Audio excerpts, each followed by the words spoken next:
সংবাদ মাধ্যমকে ব্যক্তি ও ব্যবসায়িক গোষ্ঠীকে প্রশ্নের বাইরে রাখতে হাতিয়ার হিসেবে ব্যবহার হচ্ছে বলে মন্তব্য করেছেন মিডিয়া রিফর্ম কমিশনের প্রধান কামাল আহমেদ।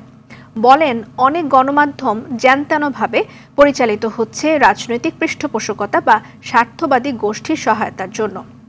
সকালে রাজধানীতে সাহসী নতুন বাংলাদেশ গণমাধ্যমের স্বাধীনতার জন্য সংস্কার রূপরেখা শীর্ষক সেমিনারে তিনি এসব কথা বলেন।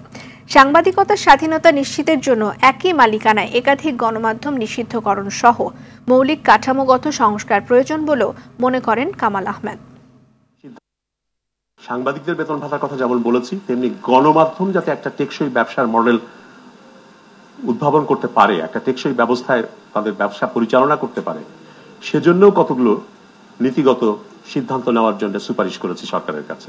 খবরের ব্যবসা, সংবাদপত্র বা সংবাদ মাধ্যম এটা অন্য আর 10টা ব্যবসার মতো নয়।